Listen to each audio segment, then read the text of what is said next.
ये जो अर्थनिरपेक्ष स्वायत्त शिक्षा संकाय है, इसके द्वारा आयोजित ये जो अध्ययन वर्ग है, अभी जैसा विनोद जी ने कहा कि इसके 5 सत्र तो हुए हैं। और ये सत्र हमने कहाँ से शुरू किए थे कि शिक्षा को स्वायत्त होना है। ये एक सिद्धांत के रूप में रखना है कि स्वायत्त और अर्थनिरपेक्ष ये दोनों सिद्धांत शिक्षा की व्यवस्था पर लागू होने चाहिए। तो उस स्वायत्त शिक्षा की संकल्पना और स्वरूप कैसा होगा, उसका व्यवहारिक योजना कैसी होगी, वहां से हमने प्रारंभ किया था। और फिर धीरे धीरे स्वायत्त शिक्षा के लिए अर्थनिरपेक्ष होना कितना आवश्यक है, इस पे भी हमने बात करनी प्रारंभ करी थी। उसकी संकल्पना, उसका स्वरूप, उसकी समस्याएं, उसका समाधान, माने कैसे, इन सब बातों पे हम बात कर रहे थे। अब ये जो जितने भी सत्र हुए हैं, इसमें कुछ बातें तो स्पष्ट हुई थी। हाँ, क्या कि जैसे गुरुकुल की शिक्षा पूर्ण रूप से निशुल्क होनी चाहिए, ये स्पष्टता आई थी। गुरुकुल की जितनी भी जरूरतें हैं, गुरुकुल के आचार्यों की जितनी भी आवश्यकताएं हैं, और मैंने अगर आवासीय गुरुकुल है तो उसमें जो छात्र रह रहे हैं, उनके पूर्ण निर्वहन की पूरी जिम्मेदारी, पूरा दायित्व गुरुकुल की ओर से ही होता है। मैंने ये सब जो हो रहा है, इस सब के लिए निधि की आवश्यकता तो होती ही है। और शिक्षा को हमने पूर्णतः निशुल्क बना दिया है। हाँ, तो हमने ये भी जाना ही था कि ये जो गुरुकुल का निभाव और निर्वहन है, इसका दायित्व समाज के ऊपर है। यह भी जाना कि गुरुकुल के पास अर्थ नियोजन के शास्त्र सम्मत 4 विकल्प होते हैं। मैंने समित पाणी, गुरु दक्षिणा, दान और भिक्षा, ये सभी हम, मैंने ये तो एक राउंड अप कर रहा हूं मैं कि हमने ये सब थोड़ा थोड़ा सुना ही था। ये जो 4 विकल्प हैं, समित पाणी, गुरु दक्षिणा, दान और भिक्षा, इसके बारे में हम आगे के सत्रों में और थोड़ा विस्तार में बात करेंगे। लेकिन जिस भी रूप में ये आर्थिक सहायता किसी भी गुरुकुल को मिल रही है, किसी भी शिक्षा व्यवस्था को मिल रही है, हाँ, उस गुरुकुल को सहायता देने वाले के नियंत्रण में नहीं आना है, उसके प्रभाव में नहीं रहना है, स्वायत्त रहना है। इस रूप में हमारी अभी थोड़ी समझ बनी है। अब जो आज हमारा विषय है, वो योगक्षेम का प्रश्न है। ये प्रश्न पूछने से पहले तो ये योगक्षेम, ये शब्द भी हमने सुना है और ताई ने इसका थोड़ा विस्तार भी पहले किया था, लेकिन फिर भी इसको थोड़ा समझ के फिर आगे बढ़ेंगे। तो पहले योगक्षेम इस शब्द को समझते हैं। मैंने इसका अर्थ क्या है? जो वस्तु अपने पास नहीं है उसे प्राप्त करना, और जो हमारे पास है, जो हमें मिल चुकी है, उसकी रक्षा करना। जब ये दोनों काम हम कर रहे हैं, तो माने हम योगक्षेम की बात कर रहे हैं। तो कुल मिलाकर इस भौतिक जगत में जीवन निर्वाह करने की जो प्रक्रिया है, उसी को ही योगक्षेम कह रहे हैं। माने जो मुझे आवश्यकता है वो कैसे मिले, जो मेरे पास है वो कैसे मेरे पास रहे, इसी को हम योगक्षेम कह रहे हैं। अब इसमें जिस वस्तु का हम संदर्भ ले रहे हैं, माने जो हमें प्राप्त करनी है या जो हमें बचा के रखनी है, जिस वस्तु का हम संदर्भ ले रहे हैं, उस वस्तु के प्रति हमारी मानसिकता क्या है, ये बहुत महत्वपूर्ण है। जब हम योगक्षेम के प्रश्न की बात करते हैं, किस वस्तु को पाना है, किस वस्तु की रक्षा करनी है, उस उसके संदर्भ में हमारी मानसिकता क्या है। योगक्षेम के प्रश्न को, इस मानसिकता को समझे बिना हम उस प्रश्न का उत्तर नहीं दे पाएंगे।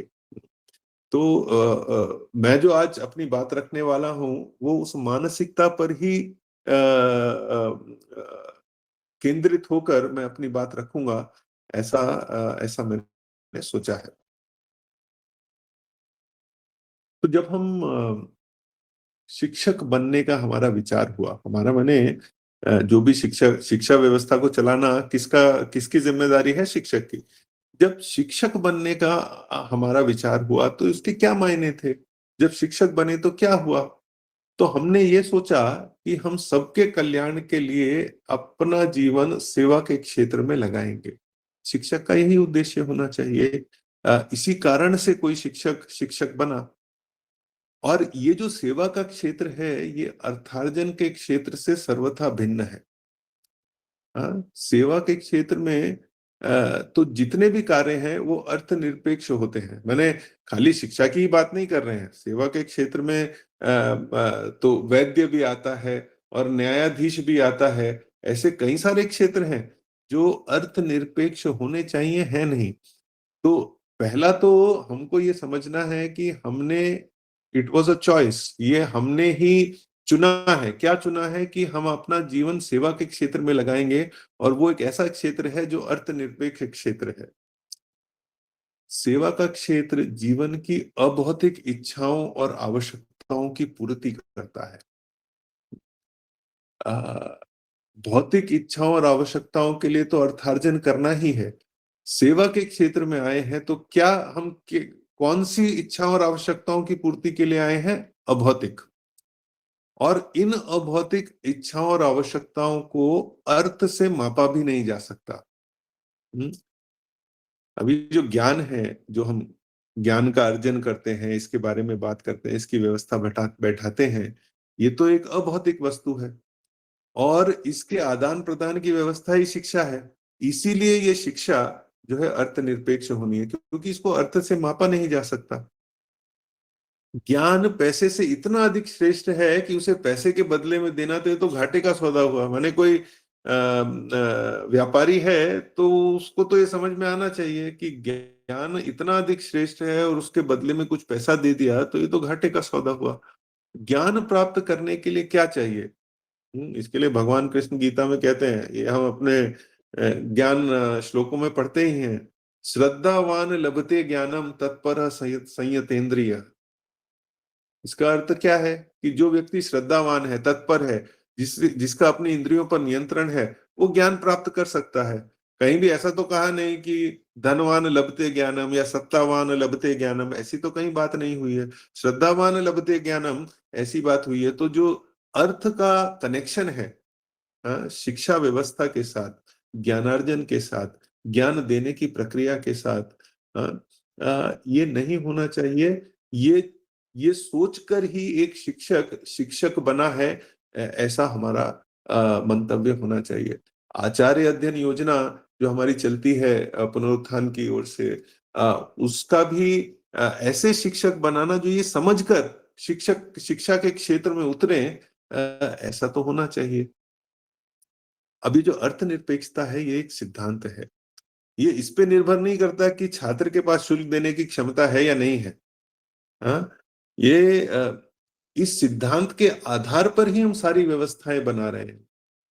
तो अर्थनिरपेक्ष माने मैं पढ़ाऊंगा और पढ़ाने के पैसे नहीं लूंगा, इस सिद्धांत पे ही बाकी सारी व्यवस्थाएं बन रही हैं। तो जो योगक्षेम की भी व्यवस्था बनेगी, वो भी इस सिद्धांत को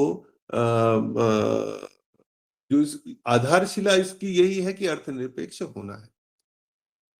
तो इसमें दो बातों का ध्यान रखना बहुत आवश्यक है, ऐसा मुझे लगता है। ये जो मानसिकता की हमने बात करी, पहला कि शिक्षक को जो ज्ञान का मूल्य और ज्ञान का दाम या शुल्क, इसमें अंतर हमको समझना चाहिए। अ, ये मूल्य के आधार पर ही ज्ञान की परंपरा की व्यवस्था होनी है, ऐसा समझना है।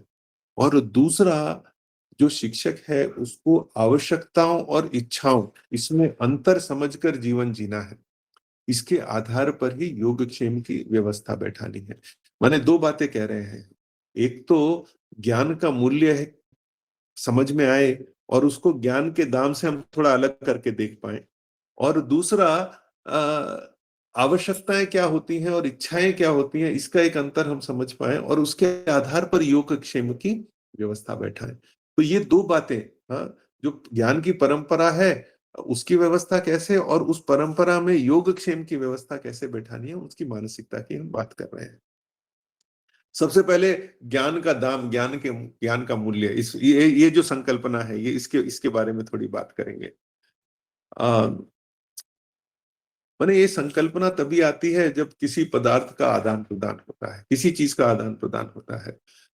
दाम की संकल्पना तो भौतिक संकल्पना है। मैंने सामान लिया, पैसा दिया तो दाम चुकाया, ऐसा रहता है। मूल्य एक अभौतिक संकल्पना है। हम्म? कोई भी वस्तु एक ही दाम की हो सकती है, लेकिन उसका मूल्य अलग-अलग लोगों के लिए अलग-अलग हो सकता है। ये तो हम सुनते ही हैं। प्यासे को ही पानी का मूल्य समझ में आता है। माने दाम की बात नहीं कर रहे हैं, मूल्य की बात कर रहे हैं, है ना? तो तो ये मूल्य जो है अलग-अलग लोगों के लिए अलग-अलग हो सकता है। जब मैं इस बात पे थोड़ा विचार कर रहा था तो इस संदर्भ में एक लघु कथा मेरे ध्यान में आई। लोगों ने सुनी होगी लेकिन फिर भी रखता हूँ, हाँ, आपके सामने, दाम और मूल्य की संकल्पना को लेकर। तो ये कथा इस रूप में चलती है कि एक बार विष्णु नाम का एक युवक था। उसने सुन रखा था कि मंत्र साधना करने से अद्भुत शक्तियाँ प्राप्त हो सकती हैं। इस प्रयोजन से वो एक गुरु की तलाश में गया कि जो उसको माने मंत्र दीक्षा दे सके। ऐसे एक गुरु की तलाश में निकला और गुरु मिलने पर उसने दीक्षा भी प्राप्त करी। गुरु ने विष्णु को गायत्री मंत्र एक गुप्त मंत्र के रूप में दिया और जप का नियम था कि मंत्र को गुप्त रखना है और निष्ठापूर्वक जप करना है। और उसको समझ में भी आया, उसने एकाग्रता के साथ जप करना प्रारंभ भी किया।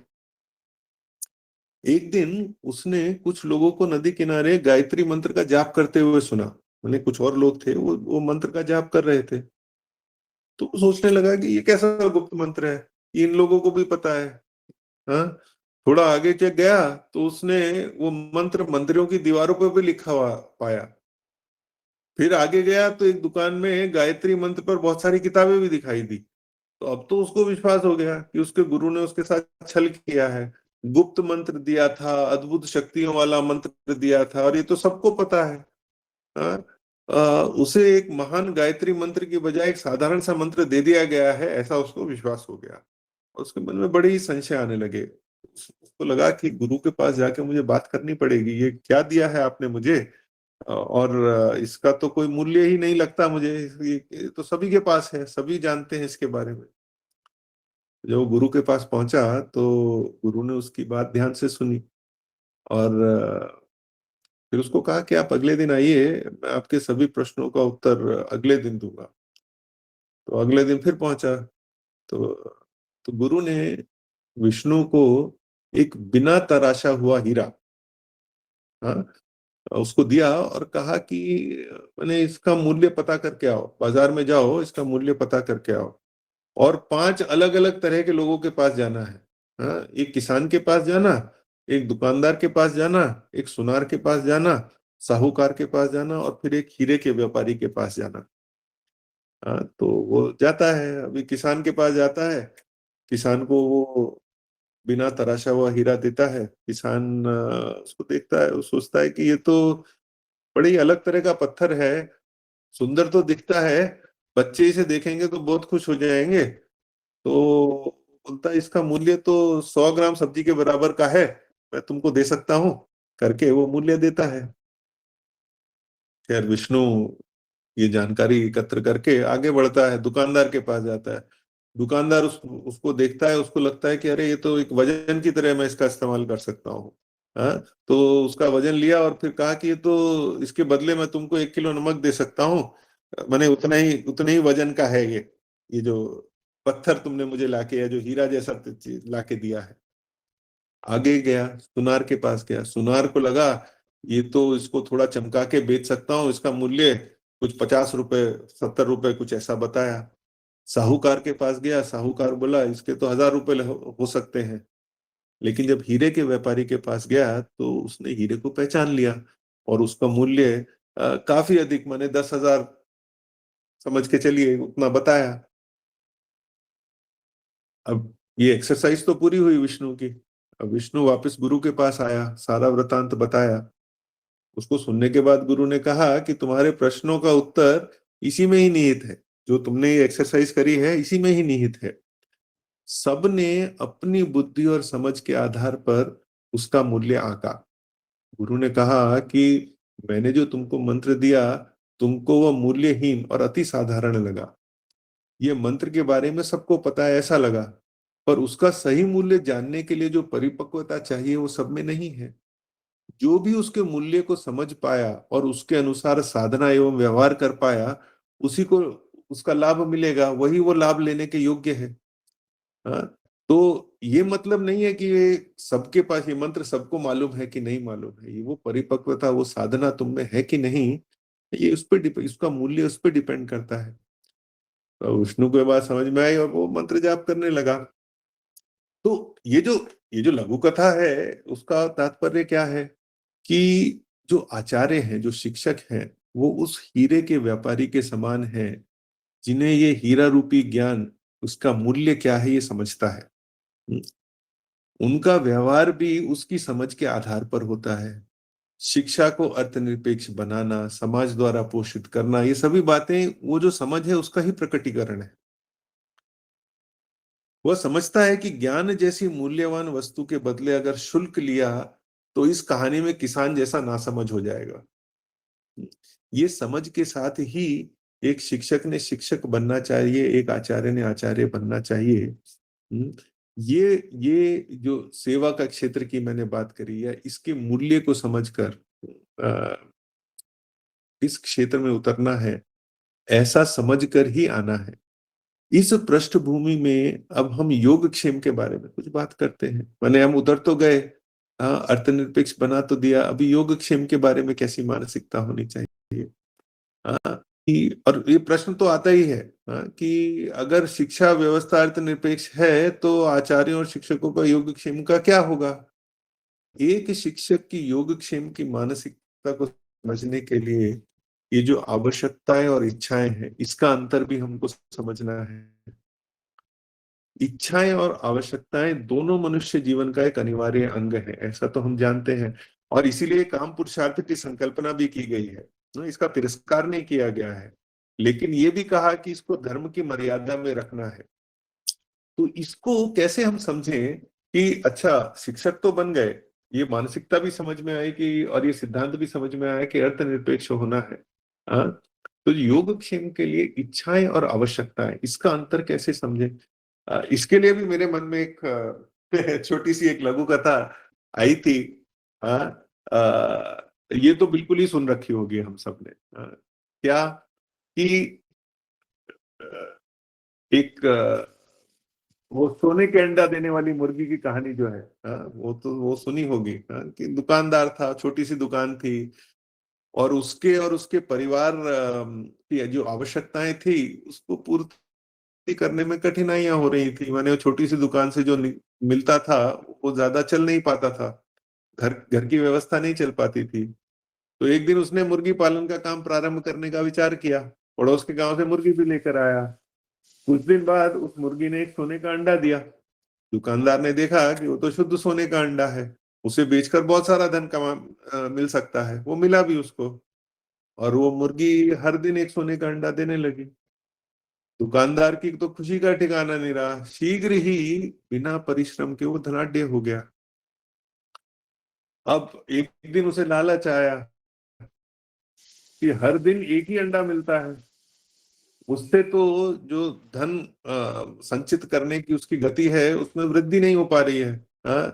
उसकी इच्छा तो और जल्दी धनाढ्य और ज्यादा धन इकट्ठा करने की थी। तो उसने योजना की कि वो मुर्गी को मारकर उसके पेट से सारे सोने के अंडे बाहर निकाल, एक ही बार में बाहर निकाल लेगा। और योजना का क्रियान्वयन हुआ, और ना तो उसके पास अंडा था ना मुर्गी थी। अब ये कहानी तो हमने सुनी है और ये हम समझते भी हैं, लेकिन हम देखेंगे कि मुर्गी पालन की जो योजना थी वो आवश्यकता जनित थी। उसकी आवश्यकताओं की पूर्ति नहीं हो रही थी, तब मुर्गी पालन का विचार आया था, तब योजना बनी थी। और जो मुर्गी को मार दिया, उसकी हत्या हुई, उसकी योजना इच्छा जनित थी। कब आवश्यकता ने अनंत इच्छा का स्वरूप लिया उसको पता ही नहीं चला। ऐसे दुकानदार को हम कहते हैं ना, लालची है, अति आतुर है, असंयमित है, ऐसा ऐसा कहेंगे। तो ये आवश्यकता क्या है। आवश्यकता अपने जीवन जीने के लिए जो मूलभूत चीजें चाहिए हमको, आ, आ, उनको हम आवश्यकताएं कह रहे हैं। मैंने भोजन तो चाहिए, जीवन जीना है, पानी चाहिए, रहने के लिए छत चाहिए, मैंने ऐसी चीजों को हम आवश्यकताएं कहते हैं। और ये इच्छा क्या है।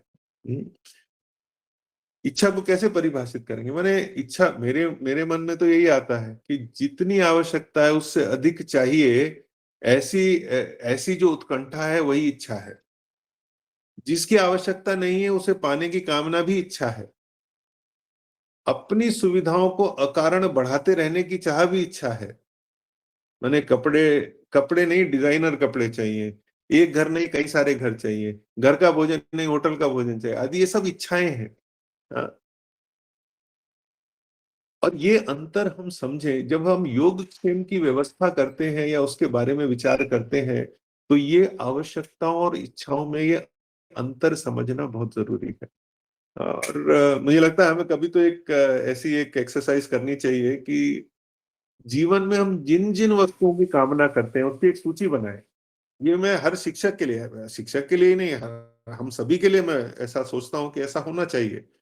जीवन में जिन जिन वस्तुओं की कामनाएं हैं उनकी एक सूची बनाएं।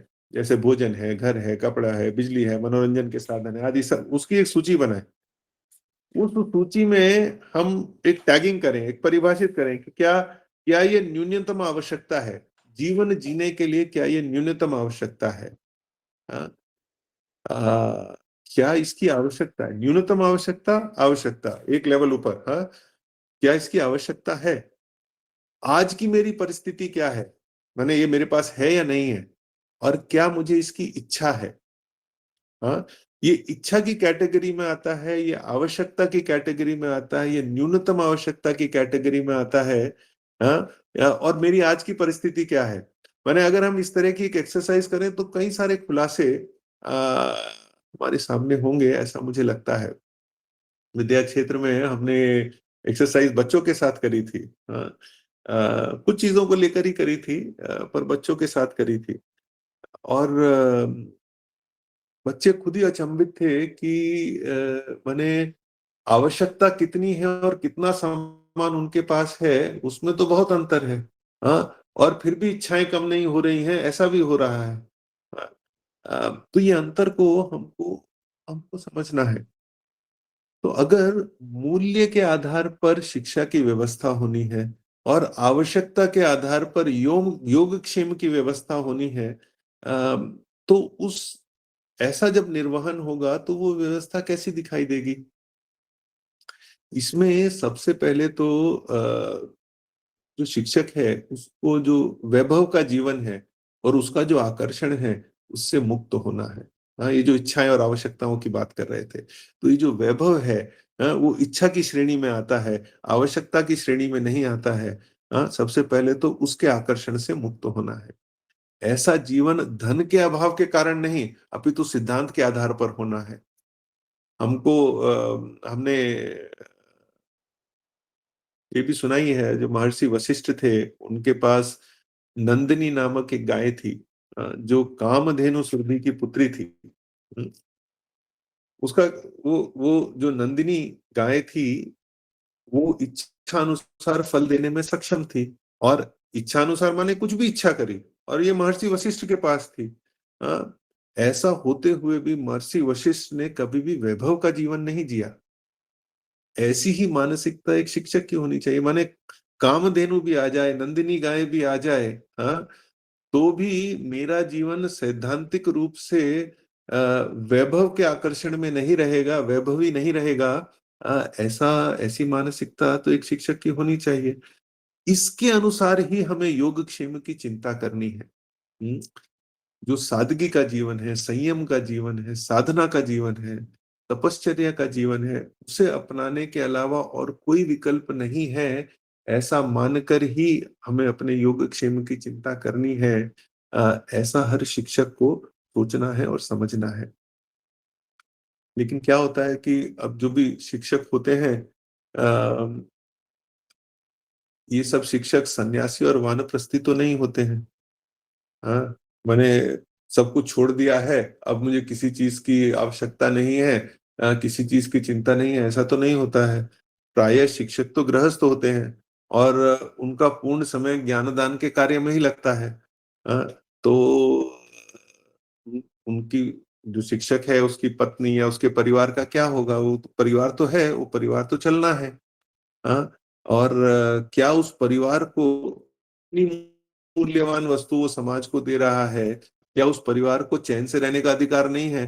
हाँ, कई लोग तो ऐसा भी प्रश्न पूछते हैं कि सारा सादगी का ठेका क्या शिक्षकों ने ले रखा है? हाँ, ये शिक्षक भी पूछते हैं और लोग तो पूछते ही हैं। तो जब ऐसे प्रश्न आते हैं तो इसका उत्तर ये मानसिकता में ही है। उसका उत्तर है हाँ, उसका घर परिवार तो होता है, उसका योगक्षेम भी चलना चाहिए और उसके योगक्षेम चलने के लिए शिक्षक को आश्वस्ति भी चाहिए। आश्वस्ति चाहिए माने एक गारंटी चाहिए कि हाँ मैं इस क्षेत्र में उतरा हूं तो ये चल पाएगा। और ये आश्वस्ति कहाँ से मिलती है? ये समाज से ही मिलती है, समाज से मिलनी चाहिए। हाँ, और क्या उसने सादगी का ठेका लिया हुआ है? हाँ, लिया हुआ है। शिक्षक का यही धर्म है और उसे समाज पर विश्वास रखना है और समाज को विश्वास करने योग्य भी बनाना है। ये दोनों चीजों पे काम करना है उसको। उसका अधिकार भी है ऐसा करना और उसका कर्तव्य भी है और इसका कोई विकल्प भी नहीं है। तो ऐसे सादे जीवन के लिए जो नहीं है उसे अर्जित करना है और जो है उसकी रक्षा करनी है। ये शिक्षक के योगक्षेम की परिभाषा हो जाएगी। ये मानसिकता होना पहले आवश्यक है, उसके बाद जो अर्जित करना है और जो है उसकी रक्षा करनी है।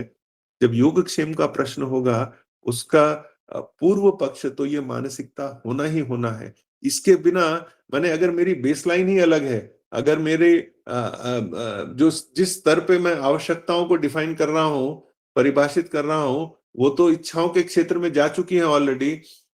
माने घर में एक एसी नहीं होगा तो कैसे चलेगा? अगर इस रूप में हम सोचने लगे हैं तो योगक्षेम का प्रश्न आया ही नहीं है।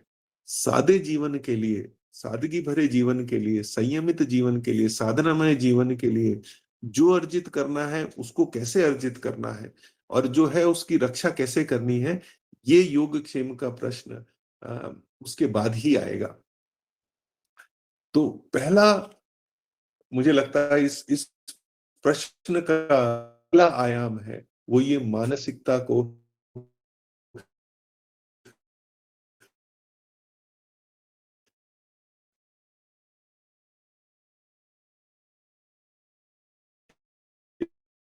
एक तो मैं सेवा के क्षेत्र में उतरा हूँ, ये बात कर रहा हूँ, इसका मेजर ही नहीं कर सकते, उसका मापन ही नहीं कर सकते। और दूसरा, मेरी मानसिकता ऐसी है जो सादे जीवन की, सादगी वाले जीवन की, संयम, ये क्या अर्जित कर, किस चीज की रक्षा करनी है, ये मानसिकता बनना, ये सबसे पहला आयाम है योगक्षेम की जब हम बात करते हैं। चलिए, ये मानसिकता तो बनी, लेकिन विद्यालय चलाने के लिए संसाधनों की तो आवश्यकता पड़ती है। तो उसको लेकर कैसे, मैंने ये सब ये जो आवश्यकताएं हैं, जो जिन आवश्यकताओं की हम अभी बात कर रहे थे, ये जो संसाधन चाहिए वो तो चाहिए ही। अपना परिवार तो चलाना है, वो मानसिकता तो बनाई। हाँ, और ये समित पाणी, दान दक्षिणा, भिक्षा, हाँ, ये सब के बारे में भी हाँ, ठीक है, इसके आधार पर हम अपना जीवन चलाएंगे। लेकिन संसाधन तो चाहिए विद्यालय चलाने के लिए। उसका काम कैसे होगा? तो विद्यालय चलाने के लिए कम संसाधनों में अधिक प्रभावी होना, ये भी एक शिक्षक की कुशलता को दर्शाता है। ज्ञानार्जन का जो सिद्धांत है वो भी यही कहता है क्या, कि अध्ययन हेतु साधनों की नहीं साधना की आवश्यकता है। तो हम साधन क्यों इकट्ठे कर रहे हैं और ऐसे साधन क्यों इकट्ठे करने हैं जिनमें बहुत खर्चा होने वाला है? तो लेकिन आजकल तो हमने शिक्षा के नाम पे अनावश्यक खर्चे जोड़ लिए हैं। अभी उदाहरण के लिए और हम तो विद्या क्षेत्र में तो हम बहुत सुनते हैं कि कंप्यूटर एजुकेशन होती है क्या? हाँ, संगणक के माध्यम से शिक्षा होती है क्या? हाँ, ऐसे प्रश्न आते हैं। तो जब हम उसका उदाहरण देते हैं तो हम ऐसा ही सोच रहे हैं कि अरे मानसिकता बन गई है कि कंप्यूटर, संगणक से अधिक अच्छा तो और कुछ है ही नहीं। और अगर मैंने मान लो लिखना पढ़ना जो है पेटी पे या रेत पे लिखना सीखा तो ये तो पिछड़ापन हो गया। हाँ, संगणक का जो सम्यक उपयोग है उसे सिखाने के स्थान पर अभी हम तो कहीं भी कैसे भी, हाँ, संगणक का उपयोग होना चाहिए ऐसा आह्वान करने लगे हैं। और इसमें संगणक तो सिर्फ एक उदाहरण है, ऐसी असंख्य बातें हैं जिनका जरा भी उपयोग नहीं है अथवा अत्यंत अल्प मात्रा में उपयोग है, परंतु खर्चा बहुत अधिक होता है। अब इसमें गणवेश, बस्ता, वाहन, पानी, पंखा, मेज, कुर्सी, माने कितनी ही व्यवस्थाओं की हम बात कर लें, अ, बेशुमार खर्चा होता है। इन खर्चों को कैसे सीमित कर एक प्रभावी व्यवस्था को चलाने के लिए जो सामान नहीं है उसे अर्जित करना और जो है उसकी रक्षा करना, ये भी एक योगक्षेम का एक आयाम हुआ। तो एक शिक्षक को शिक्षा के विषय में ये जो तत्व चिंतन के साथ-साथ ये जो दूरगामी परिणाम देने वाली बातें हैं, इन पे विचार करना चाहिए। तो ये जो योगक्षेम, एक तो मानसिकता हुई, एक संसाधन का एक आयाम हुआ। हाँ, अ, ऐसा तो होना चाहिए। अ, अब ये जो साधन सामग्री की फिर से आवश्यकता, इच्छाएँ, है ना? ये जो साधन सामग्री, कितनी है साधन सामग्री की आवश्यकता है, कितना चाहिए, कितना है? अ, अम, हमने ये जो 4 चीज़ें, 4 बातें हमने बोली थी, समित्त पाणी, गुरु दक्षिणा, दान और भिक्षा। अ इसके अलावा भी मैंने देखा है, बहुत जगहों पर देखा है कि ये साधन सामग्री की व्यवस्था तो जो उस गुरुकुल के या उस विद्यालय के पूर्व छात्र हैं, वे भी ये ज़िम्मेदारी उठाते हैं। और इस प्रकार का शिक्षाक्रम होना चाहिए कि ये माने गुरु दक्षिणा की संकल्पना तो यही है कि जब शिक्षा खत्म हुई तो दक्षिणा रूप में अपनी यथा शक्ति के अनुसार छात्र ने गुरु को या विद्यालय को कुछ दिया। लेकिन ये संकल्पना ठीक से समझ में आए कि जो साधन सामग्री की व्यवस्था है, उसका कुछ हिस्सा, कुछ ज़िम्मेदारी पूर्व छात्र ले पाएँ, हाँ, और विद्यालय में कभी अभाव ना रहने दें, ऐसा भी, ऐसा माने ये सब शिक्षा के ऐसे आयाम हैं जो हमें अपनी व्यवस्थाओं में डालने चाहिए ताकि जो योगक्षेम का प्रश्न है, इसका हम चिंतन कर सकें, इसका हम हल कर सकें। अ, एक भगवद गीता का एक श्लोक है योगक्षेम के बारे में। तो भगवान श्री कृष्ण कहते हैं, अनन्याश्विन्त्यन्तो माम ये जना पर्युपासते तेषां नित्याभियुक्तानां योगक्षेम वहाम्यहम्। कि जो भक्तजन अनन्य भाव से निरंतर मेरा चिंतन करते हुए सब प्रकार से मेरी उपासना करते हैं, ऐसे मुझसे नित्य जुड़ने वाले भक्तजनों के योगक्षेम को मैं स्वयं प्राप्त करवा देता हूँ। हाँ, उनको जो भी चाहिए वो उन तक पहुँच जाता है। हाँ, ऐसे ही जो शिक्षा में लगे हुए लोग हैं, जो शिक्षक हैं, उनको ये श्लोक तो बहुत सहायता करेगा कि अगर इस तरह के कार्य में मैं लगा हुआ हूँ, इस तरह की व्यवस्था में मैं लगा हुआ हूँ, तो योगक्षेम तो जैसे प्रभु भक्तजनों को योगक्षेम में प्राप्त करवाते हैं, ऐसे ही एक शिक्षक को भी कराएँगे, ऐसा तो लेकर चलेंगे। व्यवस्था तो बनानी है, कर्म तो करना है, और योगक्षेम की चिंता तो करनी है, लेकिन वो हो जाएगा, ऐसा विश्वास लेकर हमको आगे बढ़ना है। जिस शिक्षा में समाज धर्माचरणी बनता है, माने धर्म का आचरण करने वाला बनता है, उस शिक्षा के और उन शिक्षकों और आचार्यों के प्रति समाज हमेशा कृतज्ञ रहता है और उनकी योगक्षेम की चिंता करता है। जहाँ समाज में अधर्म बढ़ता जा रहा है, और शिक्षक और आचार्य उसके प्रति कुछ परवाह ही नहीं कर रहे हैं, वहाँ ये कृतज्ञता और ये योगक्षेम की चिंता कम हो जाती है समाज के द्वारा। तो इस स्वरूप का हमको कार्य करना है कि समाज धर्माचरणी बने और तब वो योगक्षेम की चिंता करेगा। इसीलिए विद्या केंद्र, शिक्षक और छात्र संपन्न समाज में कभी भी बेचारे और दरिद्र बन के नहीं रहते हैं। उनकी आवश्यकताएँ कम होती हैं। उनकी मानसिकता ऐसी होती है कि संसार के अभावों के कारण वे लोग दुखी नहीं होते। वे अपनी अवस्था के लिए गौरव का अनुभव करते हैं। ऐसा अ, ऐसा तो होना चाहिए। हम सबकी भी ऐसी मानसिकता बने, इस प्रार्थना के साथ मैं अपनी वाणी को यहीं पे विराम दूँगा।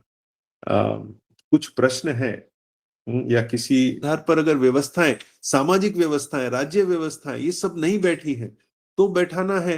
ये भी तो आज तो क्या मैं पहले संपन्नता का वेट करूं कि समाज संपन्न होगा तब मैं इस क्षेत्र में उतरूंगा, या मैं इस बात का वेट करूं कि समाज धर्माचरणी होगा तब मैं इस क्षेत्र में उतरूंगा?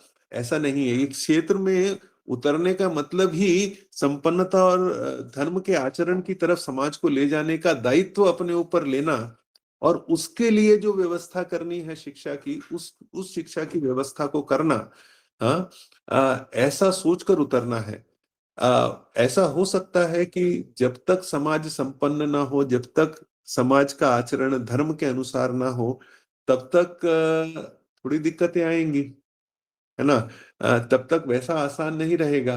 हाँ, लेकिन बदलाव करना है तो उस दिशा में बढ़ना है। तो ऐसी मानसिकता लेकर तो बढ़ना पड़ेगा। समाज में आज भी ऐसे बहुत से लोग हैं जो ऐसे एफर्ट्स को सपोर्ट करेंगे। समाज में आज भी ऐसे बने, हम जब भिक्षाटन के लिए जाते हैं तो हम बहुत लोगों को ये सुखद अनुभव होता है कि देने वाले तो देने के लिए खड़े ही हैं, लेने वाला नहीं है, कोई कोई पूछ ही नहीं रहा है ना। तो आज के शिक्षक को भी ये समझकर उस दिशा में जाना चाहिए, ऐसा मुझे लगता है। ये जो दो प्रश्न आपने पूछे कि मैंने ये संपन्नता कैसे आएगी और ये धर्म का आचरण कैसे होगा, इस पर कभी और चिंतन करेंगे हम, है ना। लेकिन जब तक नहीं होता है तब तक वेट नहीं करना है, ऐसा लेके तो हमको चलना ही चाहिए। जी, धन्यवाद। गौरी जी, आप पूछेंगी अपना प्रश्न?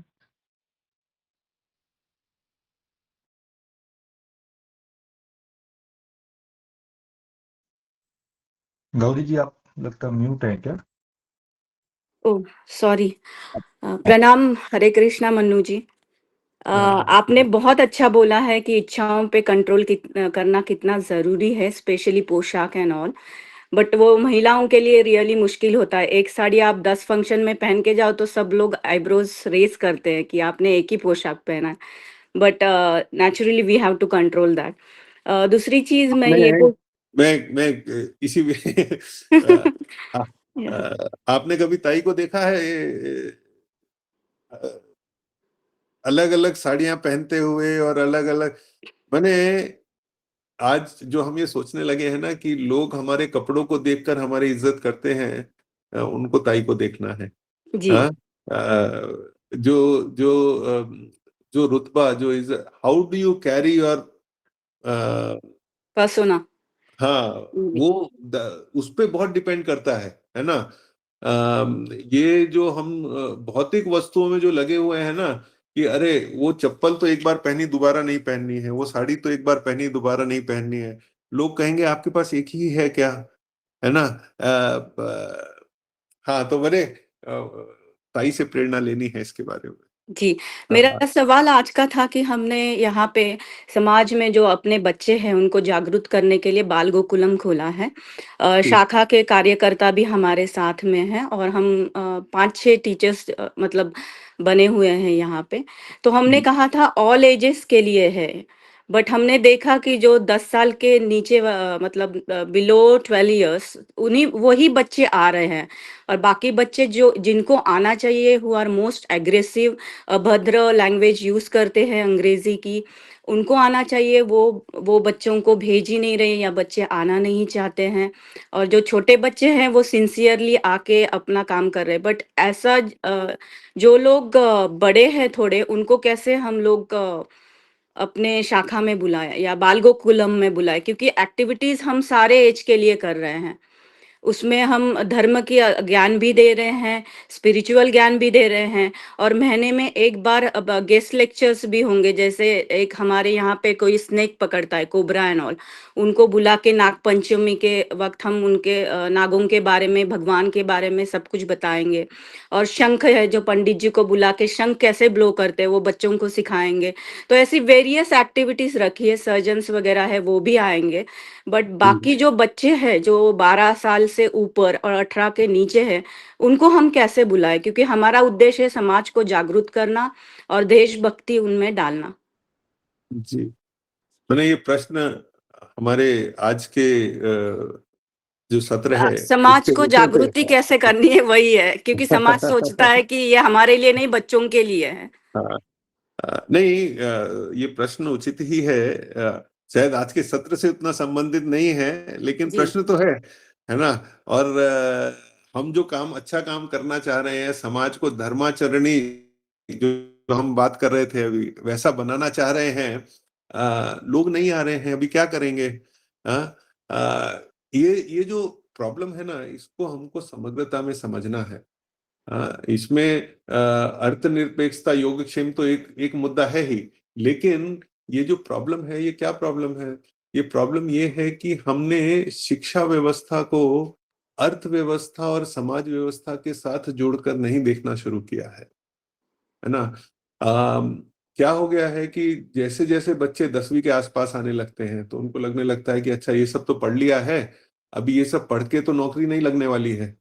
नौकरी लगने के लिए क्या करना है? हाँ, उस दिशा में कैसे बढ़ना है? इसके लिए तो ये जो मुख्य धारा की शिक्षा है, उसी में ही जाना पड़ेगा। ये तो, इसमें तो कुछ नहीं हो पाएगा, ऐसी मानसिकता सब जगह है। और हम भी अपने गुरुकुल में देखते हैं, तो सबसे पहला प्रश्न यही होता है, ये बच्चे बड़े होकर करेंगे क्या? तो माने जैसे जैसे बड़े होने लगेंगे, ये प्रश्न की व्यापकता और इसकी सीरियसनेस तो बढ़ती जाएगी। तो इसको, जब हम शिक्षा व्यवस्था को एक आइसोलेशन में देखते हैं, तो हम इसका उत्तर नहीं पा पाएंगे।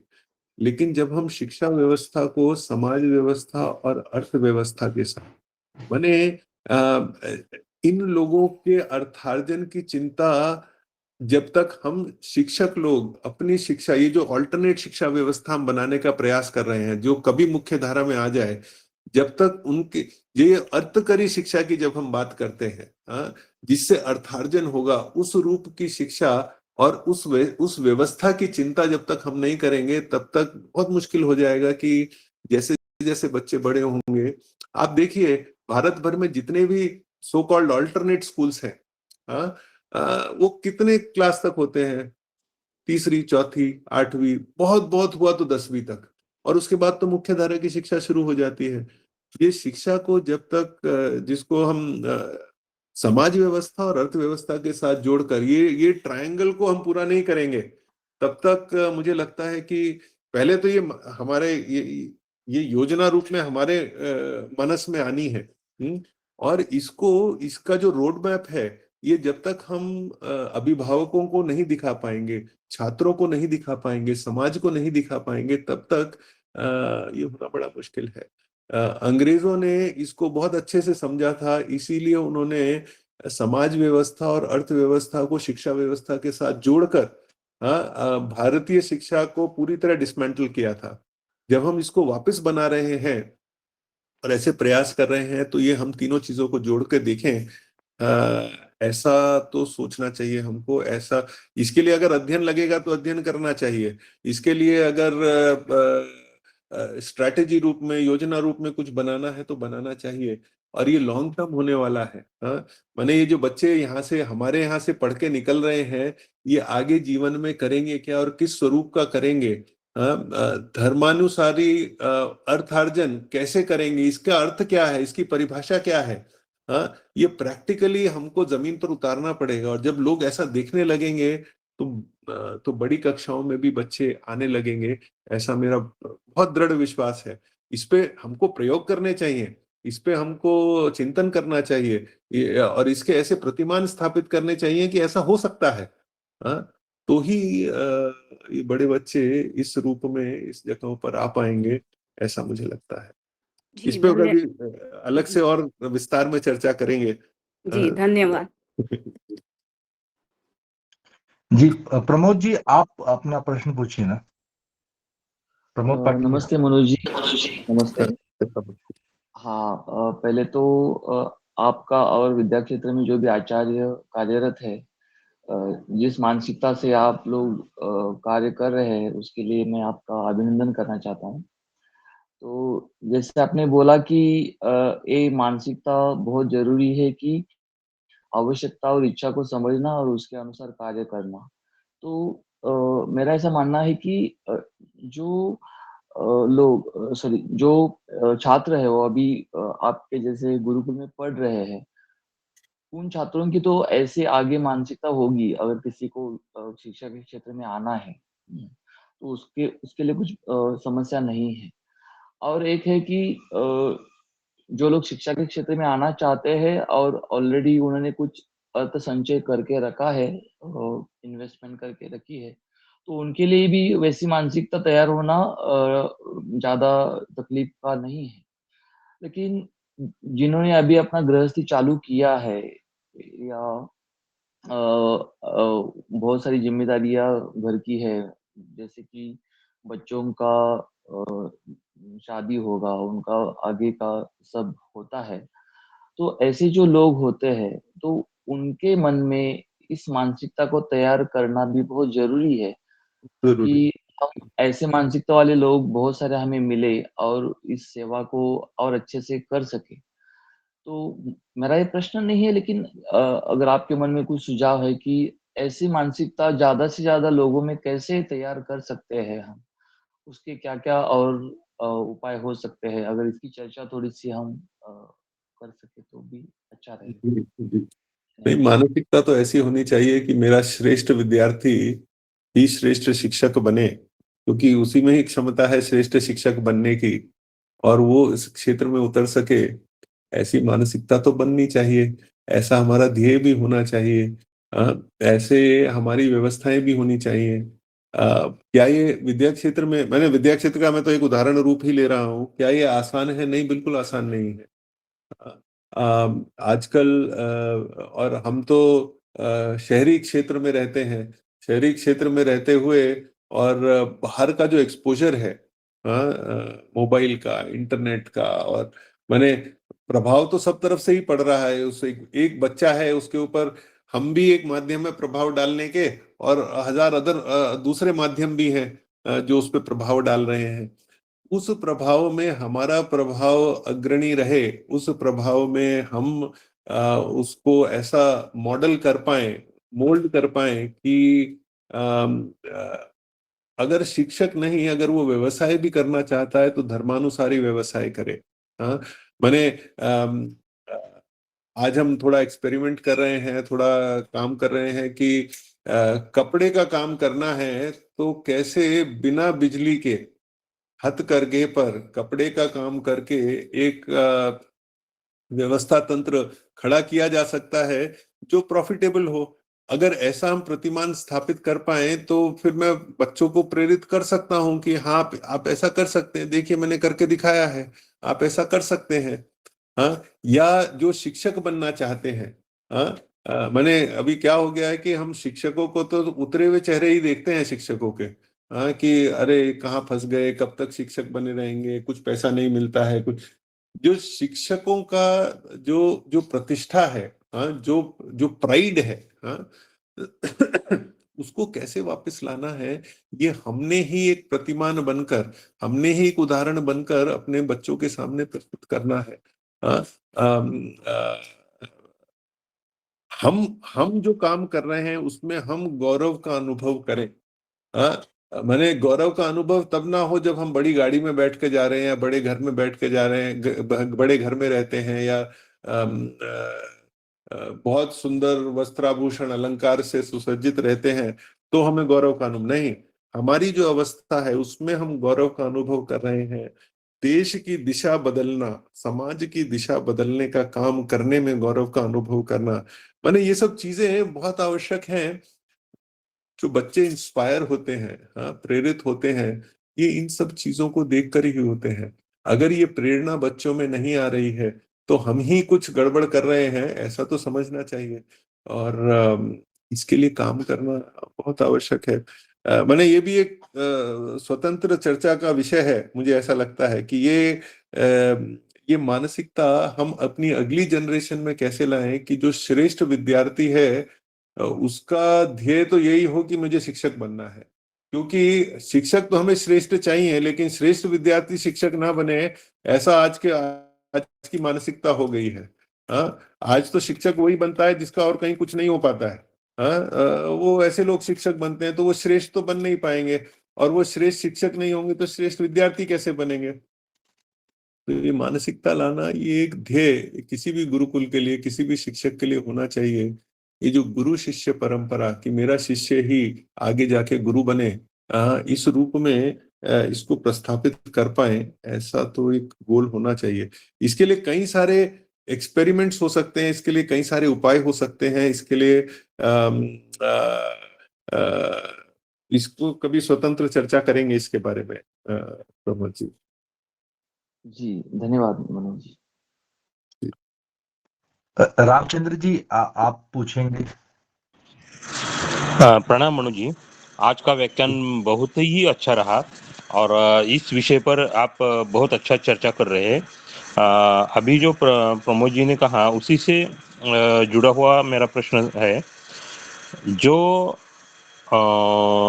शिक्षक इच्छा पूर्ति के आधार पर ज्ञान दे रहे हैं और उनकी प्रतिष्ठा वैसे समाज में नहीं है, और सेवावृत्ति बनाकर जो शिक्षक अभी ज्ञानदान करेंगे उनकी प्रतिष्ठा अगर समाज में अच्छी बढ़े, अच्छी रहे, तो शिक्षक होने के लिए और लोग बहुत तैयार होते रहेंगे। तो शिक्षक की प्रतिष्ठा बढ़े, इसके लिए क्या क्या उपाय हो सकते हैं?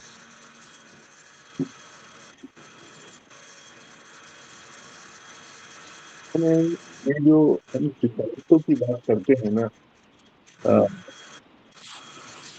बहुत जगह शिक्षक की प्रतिष्ठा इसीलिए नहीं बढ़ पाती है क्योंकि करनी और कथनी में फर्क होता है, अंतर होता है ना। हम सिखाते तो हैं सादगी से रहना, संयम से रहना, लेकिन हम सादगी से नहीं रह पाते हैं, संयम दिखा नहीं पाते हैं। मुझे लगता है कि ये जो आचार्यत्व आना माने अपने आचरण में स्थापित करना और दूसरों से आचरण करवाना। जो हमारे मन में विचार है, जो हमारी वाणी में शब्द निकल रहे हैं और जो हमारे क्रिया रूप में जो हम कार्य कर पा रहे हैं, इन तीनों में समन्वय होना ये बहुत बहुत आवश्यक है। और देश की, राष्ट्र की स्थिति को समझना, उसके अनुसार शिक्षण देना, आयु, गुण, स्वभाव, प्रकृति को, बच्चे की प्रकृति को समझना, उसके अनुसार शिक्षण देना, समाज का प्रबोधन। ये जितने भी हम चिंतन सत्र करते हैं ना, व्यास विद्यापीठ, पितामही विद्यापीठ, राम विद्यापीठ, माने ये सभी उसके अंग हैं। और ये इसको समग्रता से समझकर उसमें अपना रोल, अपनी भूमिका निर्धारित करना और उस भूमिका के आधार पर अपना कार्य करना, ऐसी निश्चिति करना मुझे लगता है कि बहुत बहुत आवश्यक है। और ये अपने विचार में, अपनी वाणी में और अपने कर्म में ये समन्वय बैठाना, ये बहुत बहुत आवश्यक है। और ये जो हम बोलते हैं ना कि विकल्प ही नहीं है, किस चीज का विकल्प नहीं है कि हम सादगी से रहेंगे, संयम से रहेंगे, साधना में रहेंगे, तपश्चर्या करेंगे, इसका कोई विकल्प नहीं है। ये प्रतिष्ठा बढ़ाने के लिए ये सब बहुत बहुत आवश्यक है।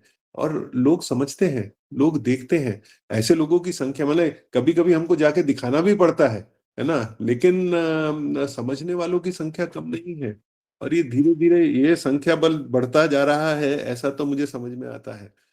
ऐसे लोग जो ऐसे आचार्यों की प्रतिष्ठा करते हैं, जब आप शुल्क नहीं लेते हैं और अच्छी शिक्षा, अपने आचरण को भी दिखाते हैं और अच्छी शिक्षा भी देते हैं, ऐसे लोगों का आपके गुरुकुल से जुड़ाव, ऐसे लोगों का आपके गुरुकुल के लिए जो भाव है, एक शिक्षक के लिए आपके लिए जो भाव है, ये अपने आप बनता है।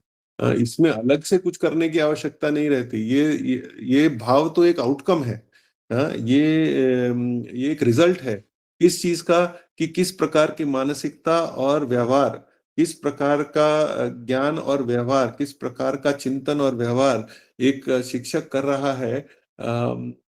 ये उस पे ज्यादा डिपेंडेंट है। इसके लिए कुछ अलग से नहीं, जैसे मोक्ष के लिए कुछ करना नहीं होता, धर्म अर्थ काम को पकड़ लिया तो मोक्ष मिल ही जाता है, ऐसे ये प्रतिष्ठा के लिए कुछ अलग से नहीं करना होता। ये सादगी, संयम, साधना, तपश्चर्या को पकड़ा तो ये नेचुरल आउटकम है, ऐसा मैं समझता हूँ। ये पकड़ने के लिए हमको साधना करनी है, ये पकड़ने के लिए हमको अध्ययन करना है, ये पकड़ने के लिए हमको काम करना है, ऐसा। जी धन्यवाद। समय हो गया है, लेकिन मैं राजेंद्र जी, आप अगर अपना प्रश्न संक्षिप्त में रख सकें तो।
जी।